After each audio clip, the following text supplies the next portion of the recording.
নমস্কার, আমার গল্প কথায় আপনাদের স্বাগত জানাই। আজকে সোমবার আর রাত্রিবেলাতে ডিনার নিয়ে বসে পড়েছি। আর আজকে নিয়েছি বাঙালিদের ট্রেডিশনাল থালা, কাঁসার থালাতে। আমাদের কুচিরানি যাকে বলে সোনার থালায়।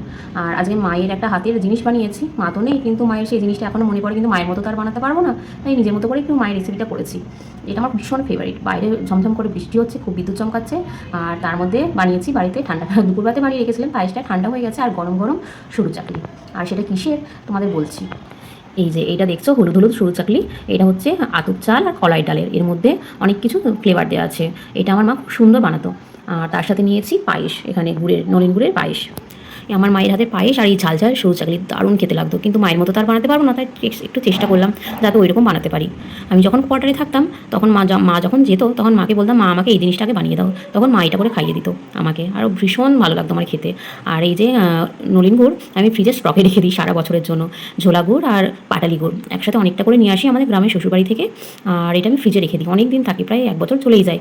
ছেলেমেয়েরা তো চিনির পায়েস অতটা খেতে চায় না, সাদা পায়েস আর গুড়ের পায়েসটা ওরা বেশি পছন্দ করে। আর এটা কিন্তু ভীষণ ভীষণ টেস্টি হয় খেতে। তোমরা যদি রেসিপি চাও আমাকে অবশ্যই কমেন্টে জানিও। আর আমার ভিডিও যদি ভালো লাগে অবশ্যই লাইক কমেন্ট আর সাবস্ক্রাইব করো। ততক্ষণ আমি ডিনারটা সেরে নিই, তোমরা অবশ্যই ভালো।